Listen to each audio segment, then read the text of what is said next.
Il est 21h, bienvenue dans l'émission Zéro Marketing, l'émission qui parle de bouche-oreille pour réconcilier les Français avec l'économie telle qu'elle fonctionne et non pas telle qu'ils aimeraient qu'elle soit, avec des découpages en carton. Et ce soir, nous allons parler de plans d'affaires en marketing de réseau, en multi-level marketing, du marketing pluriniveau, les différents types de plans d'affaires.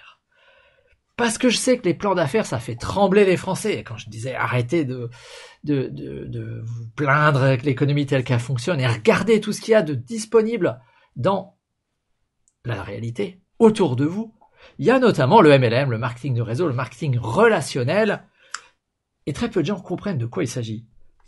Mais j'ai besoin surtout de préparer pour le 18 mars. 18 mars, j'aurai un invité et je sais qu'on va aborder les différents types de plans d'affaires. Donc ce soir, un peu de théorie, agrémentée de différentes réflexions, pour que vous compreniez quel est le plan d'affaires qui est face à vous. Qu'est-ce que ça veut dire? On va parler donc du business, puisque le marketing de réseau, c'est un moyen de faire circuler des produits par le bouche à oreille. C'est ni plus ni moins que ça. Ce sont des entreprises qui ont choisi de mettre leurs produits sur le marché par le bouche à oreille, c'est-à-dire qu'elles laissent les clients. Elles donnent la possibilité à leurs clients d'en parler en leur nom et d'avoir donc un deuxième aspect, c'est le business. Alors, le business, justement, on ne va pas rentrer dans le détail des produits. Il y a des marketing de réseau avec produits, il y a des marketing de réseau avec services. Il y a forcément quelque chose pour un client final. Sinon, on est dans un Ponzi. Et justement, on va voir que dans les plans d'affaires, il y a des dispositions des fois complexes, justement pour éviter les Ponzi déguisés. Parce que les escrocs ne manquent pas d'imagination pour déguiser leur truc en quelque chose qui ressemble à du solide.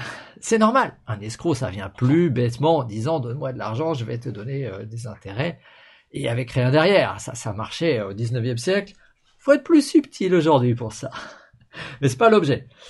Moi, ce que je veux vous apprendre ce soir, c'est à comprendre comment fonctionnent les plans d'affaires. Alors, je dis ce soir parce que c'est tous les jeudis soirs à 21h. Donc, soyez en ligne jeudi prochain à 21h et surtout dans 15 jours à 21h de nouveau puisque j'aurai un invité. Nous allons voir donc plan d'affaires. On va dire qu'il y a deux grandes familles, mais on va voir quand même trois parce que tous ces plans d'affaires ont des avantages et des inconvénients. Avantages et inconvénients que chacun corrige comme il peut. Alors des choses qui étaient simples au début finissent par devenir compliquées. C'est comme ça, on n'y peut rien. Allez, le premier que nous allons voir, c'est le plan d'affaires que je connais le mieux, je vous le cache pas, qu'on appelle un binaire. Un binaire, pour ceux qui ont fait de l'informatique, est-ce que vous arrivez à voir là-bas? J'ai l'impression que oui. Ouais, vous arrivez à voir. Un binaire, c'est deux côtés. Binaire. Deux côtés. Donc ça veut dire, imaginez un peu ça. On va dire qu'il y a quelqu'un, on va imaginer que tu as ton ami qui s'intéressait à ça, c'est lui. Ton ami, il te parle d'un truc, il te dit « Hey, j'ai trouvé un plan, là, ça m'a l'air pas mal, est-ce que ça te dirait de me suivre ?» Imaginons qu'il n'y connaît pas grand-chose, il n'est pas fichu de t'expliquer de quoi il s'agit. Il a trouvé un produit qu'il apprécie beaucoup, il t'en parle en disant « Est-ce que ça te dirait de gagner de l'argent avec en le distribuant ?» Ça, c'est fort probable que ça se passe comme ça pour beaucoup de gens. Il y en a un qui est tombé sur un produit. Il apprécie le produit. C'est pas un entrepreneur et pas un spécialiste du marketing de réseau, ce qui veut dire que lui, il a pris une position où on lui a vendu l'idée qu'il est là pour le produit et on lui a vendu l'idée qu'il est parmi les premiers dans ce truc-là qui va faire un tabac, blablabla. C'est une industrie qui est assez forte à promettre tout et n'importe quoi. Surtout n'importe quoi. Ce qui est un peu dommage. Mais comme c'est un binaire, il a deux positions. Et il dit « rentre dans mon équipe ». Alors toi, tu te dis « je rentre dans son équipe ». Alors toi, tu es en orange, par exemple. Toi, tu es un petit bonhomme orange. Tu lui fais confiance et tu te dis « ok, je rentre dans son équipe ». Voilà. je rentre dans son équipe comme ça, et puis tu commences à en parler autour de toi. Alors, on va tout de suite voir quelques trucs qui sont importants à comprendre. C'est que dans un binaire, comment on est payé? Alors, tu peux avoir des clients, bien sûr. Les clients, généralement, tu peux en avoir une infinité. Donc lui, il peut... Toi, tu viens consommer des produits, bien évidemment. C'est souvent comme ça que tu ouvres ton business, c'est que tu consommes des produits. Et imagine que lui, il a trouvé quelques clients là-haut. Donc, il va être payé sur l'équilibre entre les deux branches. Et ça, c'est le principe fondamental du binaire. Dans le binaire, tu es payé sur le petit côté. Qu'est-ce que ça veut dire? Ça veut dire que toi, tu cherches des clients ou des gens qui veulent consommer les produits. Donc, tu as également deux côtés dans ton business. J'ai pas 100 000 flèches, alors on va dire que c'est comme ça. Tu as deux côtés. Et tu as 3 amis. Donc ton premier ami, tu le mets là. Qu'est-ce que tu fais après? Si tu veux être payé immédiatement, il faut que tu équilibres. Il faut que tu équilibres parce que chaque semaine ou chaque mois, la société va regarder et à attacher des points à la consommation de produits. Je reviens toujours, il y a des produits qui circulent, donc quand lui il a pris des produits, ça t'a ramené des points ici, ça a ramené des points au-dessus, et chaque semaine ils vont regarder quelle est la quantité de points qui passent par chez toi. Et là, on va dire que ici il y a eu des produits, et en face il n'y a rien, il y a 0 là. Il y a 0 de ce côté. Et pour lui aussi. Donc ici, toi, tu touches rien. Et lui non plus. Et c'est ça que les gens n'aiment pas, généralement, donc première chose, dans un binaire, t'es pas payé à ta position, t'es payé à la quantité de points qui circulent et ta capacité à équilibrer des deux côtés. Donc ça veut dire que dans un binaire, les gens n'aiment pas parce que ceux qui n'ont pas de vision, quand lui, il a recruté une personne, il touche rien. Puisque là, ça fait 0. Alors, imagine que donc, premier problème, déjà, t'es pas payé immédiatement, puisque ici, ça fait 0. Il y a quelqu'un qui consomme ici. Imagine que lui, il trouve quelques clients là-dessous. Toi, il trouve des clients. Tu vas toucher également, accumuler des points. Mais comme ici, il n'y a personne, tu touches 0. Maintenant, imaginons que toi, tu es un grand développeur. Tu as eu la vision, tu as compris. Et tu dis, ok, j'ai plusieurs amis. Je crois y avoir plus de bonhommes. Mais c'est pas trop grave. On va développer avec les amis des amis. Donc, imaginons que tu as 3 amis, 2 amis. Tu en as un de chaque côté, à gauche et à droite. Et puis, lui, il a un autre ami qui se joint au business. Donc, tous ces points-là vont venir ici. Tout ce qu'il consomme comme produit. Quelqu'un qui signe et qui consomme rien, il ne sert à rien. Ça fait joli, ça permet de dire que tu as recruté beaucoup de monde, mais ça sert à rien. Il y a des produits qui circulent, la société regarde où tu en es et tu touches un pourcentage. Donc tu vois qu'avantage du binaire, avec 2 leaders, tu peux créer un business stable et récurrent qui peut aller loin. Parce que si les deux là sont capables de te mettre 10 000 personnes de chaque côté, tu es tranquille jusqu'à la fin de tes jours. Même si finalement c'était un coup de bol pour toi. Donc c'est stable, mais il faut avoir la vision et il faut être quelque part un développeur. C'est souvent difficile de gagner de l'argent dans un binaire si tu ne fais que des clients. Si tu es à la chasse aux clients, c'est faisable, mais il faut empiler tout un tas de clients à gauche et à droite. De toute façon, c'est toujours bon de trouver plein de clients. Mais c'est encore mieux de trouver des gens qui, eux, sont capables de trouver plein de clients et d'autres associés qui sont eux-mêmes capables de trouver plein d'associés et de clients. Donc un binaire, c'est vraiment quelque chose qui nécessite de dupliquer. Ça veut dire que quelque part, tu es en train de développer en profondeur.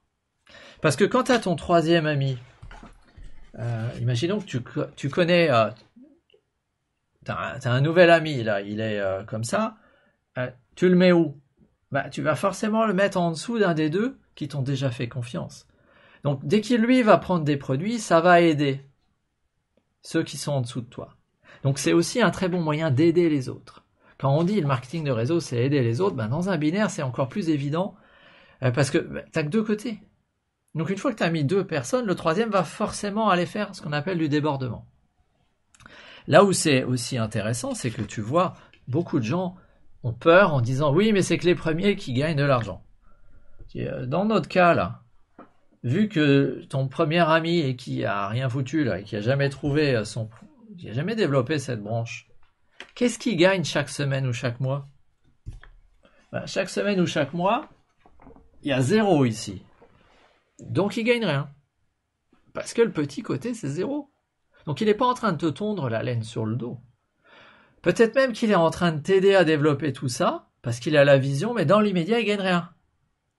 Donc vous voyez, avantage du binaire, t'es pas payé à ta position. De toute façon, c'est normal. T'es payé à ta capacité à développer du chiffre d'affaires. Et deuxièmement, il faut aider les autres. Alors la conséquence, c'est qu'il faut recruter. Et c'est très adapté aux recruteurs. La réalité, c'est que très souvent, quand on creuse un peu, parce que chaque société a l'art d'emballer son machin pour le rendre mieux que celui des autres, ce qui souvent revient à la même chose, parce que j'en ai étudié plus d'un, je vois bien que sur les produits eux-mêmes, sur la consommation de produits, c'est toujours payé de la même manière. Tu touches un pourcentage, et le pourcentage est à peu près toujours le même. Donc on va dire, le pourcentage, c'est à peu près toujours le même. On tourne aux alentours de 10%. Donc sur la profondeur et le récurrent. Et tous ces plans d'affaires sont faits comment? Ils sont faits de manière à ce que ceux qui ont la vision, la capacité à traverser les épreuves, à aider les gens ici, à durer dans le temps, etc., soient persévérants, qui développent des grandes équipes, qui développent des choses dans la durée, qui développent en profondeur, parce qu'en fait, finalement, si ici tout se développe, lui, il y est pour presque rien, donc il touche rien. Et c'est ici cette personne qui va développer énormément, qui est à l'origine de tout le chiffre d'affaires, et qui donc, avec un pourcentage, on va aussi, quelque part, pour lutter contre cette problématique des humains qui ne veulent pas se mettre au boulot, on va avoir quelque chose qui est du genre à lui donner un pourcentage de plus en plus important. Donc les 10% du début, ils peuvent se transformer en 30%. Et le plus important pour la société, c'est que celui-là, quand il est à 10 000 euros par mois et qu'il n'en a plus rien à fiche, à moins qu'il soit très très ambitieux, on invente plein de bonus pour le maintenir au boulot. Parce que le meilleur moyen d'augmenter le chiffre d'affaires, c'est qu'il continue à travailler. Parce que si lui se met en vacances, lui va se mettre en vacances aussi, et puis par ricochet, ils vont tous se mettre en vacances. Alors que tout le plan d'affaires, justement, est fait souvent pour que lui, il ait une vie de rêve pour faire rêver tous les autres. Parce que c'est le seul moyen de les mettre au boulot. Je suis désolé de le dire, mais il y a quand même beaucoup de gens qui critiquent en disant « Oui, mais ce plan d'affaires sont faits pour faire rêver les gens, blablabla, on vend du rêve, c'est pas vrai. » Mais si les humains n'étaient pas sensibles à ça, s'il suffisait de leur dire « Mec, tu peux doubler ton salaire, va falloir travailler, ça va être dur, tu vas être rejeté, mais il faut te mettre au travail, ça va prendre 5 à 7 ans, et il y a plein de choses à apprendre, est-ce que tu es prêt à démarrer ?» La plupart disent « Non. » Donc, on fait quoi? On leur dit « Regarde, voiture de rêve, bidule, bonus, voyage, etc. » Travaille sous les palmiers, et on fait rêver les gens. C'est normal. On l'a bien cherché, on l'a bien mérité, on n'a que ce qu'on mérite. C'est comme avec les élus. Les gens qui se plaignent des politiques ont qu'à aller se lancer en politique, ils se rendront vite compte qu'on a les élus qu'on mérite. C'est comme ça, les politiques se comportent de cette manière parce que les électeurs se comportent de cette manière. Et les plans d'affaires font rêver sur quelques personnes parce que les humains se comportent de cette manière. C'est comme ça, j'y suis pour rien. Alors, dans les plans binaires, qu'est-ce qu'il y a? Il y a de plus en plus des bonus immédiats pour que lui, quand il a recruté celui-là, il aimerait bien gagner quelque chose, quoi.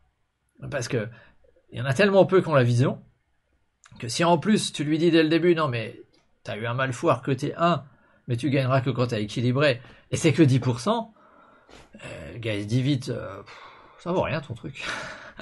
Donc de plus en plus, il y a des bonus immédiats et on donne de l'argent comme ça. Il y a aussi très souvent, et c'est normal, un mécanisme d'écrêtement.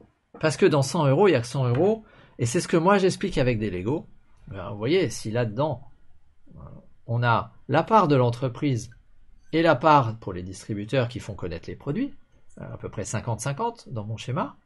Et c'est généralement ça, parce que économiquement, sinon ça marche pas. Si tu distribues tout en commission, le plan d'affaires est super et ils sont tous super heureux de venir gagner de l'argent en foutant rien, mais l'entreprise va droit dans le mur.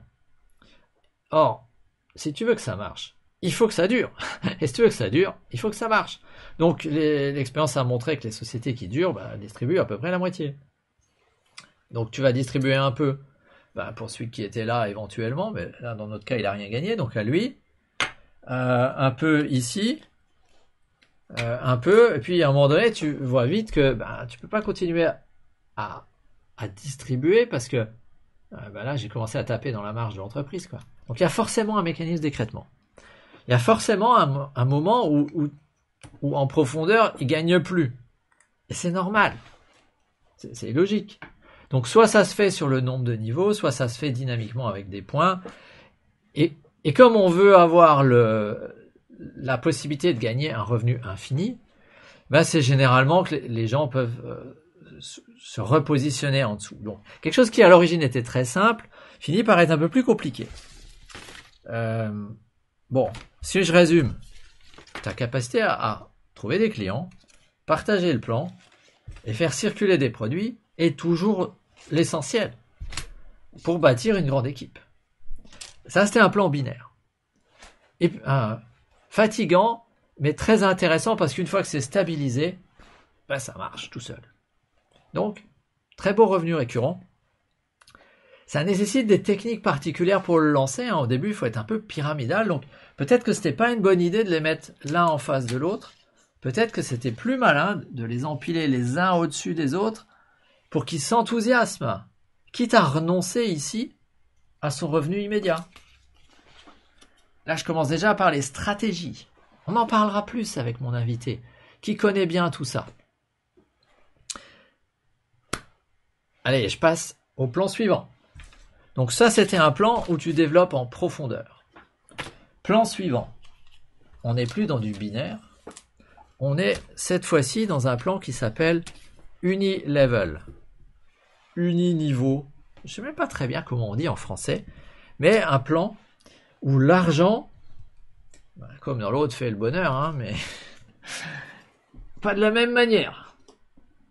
Donc imagine, cette fois-ci, on n'est pas dans quelque chose... Alors, toujours le même principe. Tu touches un pourcentage, des chiffres d'affaires qui sont développés, il y a des clients, selon qu'ils achètent un service ou des produits. Quand je dis produit, ça peut très bien être service. Ça n'a pas d'influence. Qui partagent le plan, qui partagent les services ou les produits, etc. Je ne sais pas si on en parlera dans 2 semaines. Peut-être. Mais c'est pas l'objet ce soir.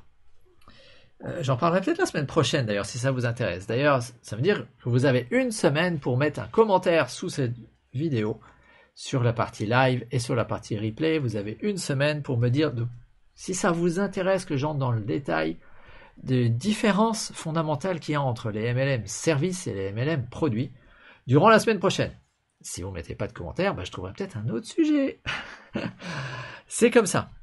Alors maintenant, allons voir qu'est-ce qui va se passer sur un plan d'affaires qui, lui, est unilevel. Qu'est-ce que ça veut dire? Ça veut dire que ton pote, cette fois-ci, quand il t'appelle et qu'il te dit « Hey, j'ai trouvé un super truc », il te met en dessous de lui. Et lui, il touche immédiatement son pourcentage. Ouais. Il suffit d'en trouver un, tu touches tout de suite. Tu touches un pourcentage immédiat de la personne. Donc, qu'est-ce qui se passe quand lui, il en trouve un autre? Il trouve un autre pote, il va pas le mettre chez toi.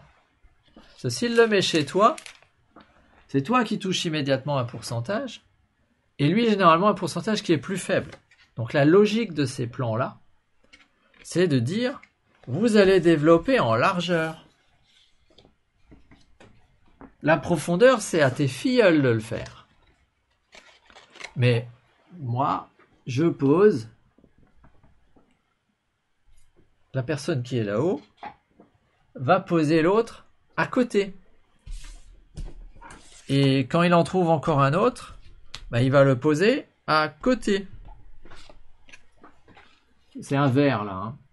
Je sais qu'on distingue pas bien avec les couleurs. Et puis quand il en trouve encore un autre, il va en poser encore à côté. Et il touche son pourcentage tout de suite. Alors bien évidemment, la profondeur joue aussi. Mais la profondeur, elle est l'objet de ceux qui sont en dessous de lui. Parce que, imagine que lui là, le mec en rouge, il a un pote. C'est vrai qu'il est rouge. Lui, il va aller le mettre en dessous. Ce qui veut dire qu'ici, il va toucher sur les deux niveaux. Alors, on va retrouver nos phénomènes d'écrêtement, hein, exactement de la même manière. Il n'y a que 100 € dans 100 € et si tu en distribues 50, tu peux pas donner une com à chacun. Hein. C'est évident. Donc, on va retrouver nos 10% habituels, ce qui veut dire que c'est pas un hasard si on retrouve 6-7 niveaux, on va dire 5 niveaux, parce que pour distribuer 5 fois 10%, t'es déjà à la moitié, quoi. Tu vois qu'économiquement, c'est pas complètement con. Donc le jour où tu as quelqu'un qui te dit je donne 30% de commission sur 18 niveaux, il est où le loup? Ça tient pas ton truc, c'est pas possible. Tu peux pas donner 30% de commission à chaque niveau sur 18 niveaux. Il n'y a plus d'argent au bout de 3 niveaux. C'est n'importe quoi. Au bout de 3-4 niveaux, au bout de 3 niveaux, t'as plus rien à distribuer. Donc, voilà. Donc, clairement, ici, lui, il veut rien faire. Non, le vert, j'ai qu'une seule couleur verte, là. Lui, il veut rien faire, tu fais rien. Tu vas en retrouver d'autres. C'est toujours la même chose, finalement. Tu fais circuler des produits, tu trouves des gens qui sont prêts à partager le business. Les clients, je sais pas très bien où ils vont là-dedans. Généralement, ils vont, à mon sens, là-haut. J'avoue, je connais un peu moins bien, et c'est aussi l'objet de ce rendez-vous que nous aurons dans 15 jours. C'est de discuter de ça, et je sais qu'on va aborder la problématique des faux clients. Parce que tu as des gens qui veulent accéder juste aux produits, et dans ce genre de plan, très souvent, les distributeurs achètent leurs produits moins chers, et ils peuvent les revendre à la valeur faciale. Et donc, ils font les 20% de commission, 10-20% de commission sur la différence de prix. C'est-à-dire que ce sont des plans d'affaires, de ce que j'en ai compris, qui souvent fonctionnent mieux pour des gens qui sont capables de trouver juste des clients. C'est-à-dire que tu peux gagner plus d'argent si tu es capable de trouver des clients, mais il ne faut pas tomber dans le piège, et je suis sûr qu'on va en reparler dans 15 jours, de mettre ici des pseudo-distributeurs qui ne sont que là pour toucher leurs produits moins chers, avec le rabais de distributeur. Et qui après, t'imagines, t'es dans cette situation-là. Ça, c'est des mecs, ils auraient dû payer leurs produits, mais finalement, t'as laissé ta marge, ils ont eu moins cher et ils ont rien fait. C'est pas normal. Donc, vous voyez le piège? C'est important de connaître tous ces pièges. Chaque plan d'affaires a une intention. Je veux dire, ça, c'est des plans d'affaires qui sont plus vendeurs. Les autres, c'est des plans d'affaires plus partage vision. Bien évidemment, là-dedans, on peut très bien aussi avoir des bonus. Et c'est toujours la même chose. Quand il y en a un qui arrive au début, il peut être enthousiaste avec les produits, mais ça ne dure pas l'enthousiasme de la nouveauté. Donc, il va être enthousiaste avec de l'argent. Donc, tout l'objet est de trouver un système qui permet à la fois de faire gagner vite de l'argent à des gens qui font peu, pour que ceux qui ont été capables d'amener beaucoup de monde gagnent beaucoup. Donc, un truc qui était simple finit toujours avec des tas de règles compliquées pour les quelques-uns qui sont là-haut, avec à chaque fois des exceptions, pour s'assurer que celui qui est là, si lui continue à développer, finalement il s'engraisse pas sans rien foutre. Parce que sinon, il était là avant, il a rien foutu, et on est dans un Ponzi. Il suffisait d'entrer avant pour qu'il gagne plein d'argent. Donc il y a forcément à un moment donné quelque chose qui dit, ouais, mais les bonus, lui, il va pas avoir beaucoup de bonus parce que s'il a qu'une seule branche qui se développe, il y a forcément un mécanisme quelque part qui dit oui, mais alors il faut que tu aies plusieurs branches, que tu les équilibres. Voilà. J'ai vu des plans, j'ai rien compris. Hein. Si, j'ai compris une chose, c'est qu'on donne beaucoup d'argent à ceux qui sont capables de développer beaucoup et d'équilibrer leurs branches. Ce qui est sain. On donne beaucoup d'argent à ceux qui continuent à développer. Et ça, je trouve ça sain. C'est normal, finalement. Arrêtez de croire qu'on peut gagner de l'argent sans rien foutre. On peut gagner de l'argent indépendamment du temps qu'on y passe. On peut gagner outrageusement plus que ce qu'on aurait gagné dans son emploi salarié. On peut gagner de manière équilibrée parce que si lui c'est un privilégié de la vie et lui pas du tout, mais que là il développe plein de monde, bah vu que c'est au pourcentage, il y a personne qui va se lever en disant ouais mais toi t'es orange et nous on paye bien que les gens qui sont rouges.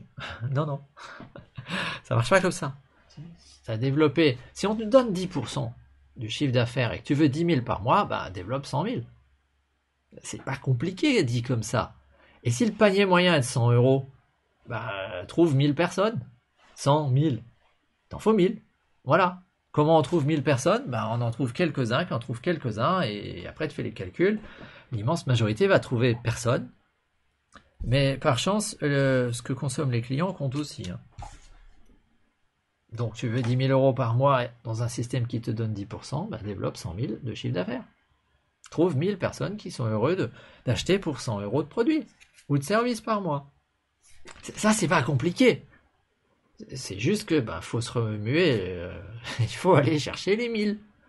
Voilà, si tu en trouves un par semaine, tu te rends compte que ça dure trop longtemps, donc tu vas y aller en équipe. Je n'ai pas envie de faire le calcul de tête, mais la plupart des gens sont découragés en se disant si j'en trouve un par semaine, il m'en faut 1000 à coût de 50, j'en ai pour 20 ans, si j'ai fait le calcul. C'est embêtant. Donc tu vas pas y aller seul, mais si tu en trouves 10, ça dure 2 ans. Donc tu vois, c'est ce genre de choses là qui doivent enthousiasmer les gens. Parce qu'après dans le détail, faites confiance aux sociétés pour ne pas s'exposer au régulateur qui va dire attends, lui là, c'est pas possible qu'il gagne des millions sans rien foutre. C'est pas normal. Constitutif d'une pyramide, donc il y a forcément un mécanisme. Ce qui nous amène au troisième type. Il y a des gens qui ont inventé un truc que je connais encore moins et on va s'arrêter avec ça. C'est de dire bon votre uni c'était sympa, mais dès le début on va dire qu'il y a une matrice à faire. C'est-à-dire qu'au lieu d'être payé directement, on dit dès le début tout ça, ça doit être. Toi, si tu veux vraiment maximiser ton truc, il faut que tu remplisses ta matrice 4-4. Donc, tant que tu n'as pas équilibré ton 4-4, je te donne pas le bonus ou je te donne pas l'accès à plus de pourcentage. Ce qui, à mon sens, est un moyen de lutter contre les pyramides, mais surtout de maintenir au boulot des gens qui étaient bons. Et les mauvais esprits diront un moyen de spolier avec des règles à la con ceux qui le méritent le plus. Mais ce sont peut-être les mauvais esprits. J'avoue, et je confesse que je n'y connais rien au plan matriciel. Moi, ça m'énerve déjà de voir un truc où il faut aller remplir dans les cases, etc. Parce que tu dépends des autres, là. Je veux dire, qu'est-ce qui dit que le groupe Orange, la semaine où il te fallait maximiser ton truc, il n'y en a pas un qui va dire « Ouais, mais je voulais pas presser ma commande, alors je l'ai pas fait, ou ma carte bleue, j'ai pas vu. » Et puis, poum, t'as tout ton château de cartes qui tombe. Et je pense que ça pousse les gens à avoir des comportements délictueux. C'est-à-dire qu'à un moment donné, des fois, t'en as marre, tu fous le beau-frère qui est pas au courant juste pour remplir les conditions. Et les gens franchissent des lignes jaunes. Mais c'est le système qui les pousse à ça. Donc voilà, dans 2 semaines, nous aurons des discussions opérationnelles sur qu'est-ce qui convient le mieux au caractère, etc. avec mon invité. J'espère que cette vidéo plus technique va vous inspirer quand même, parce que le marketing de réseau est un moyen d'utiliser les produits des autres pour développer du chiffre d'affaires, pour des gens qui sont capables d'enthousiasmer les autres, en n'étant pas obligés de porter la création de produits, l'aspect légal, la TVA, le bidule, les déclarations, etc. C'est même plus simple que auto-entrepreneur, on ne vient pas t'embêter avec une déclaration tous les trimestres et tu risques pas une prune si tu l'as pas faite.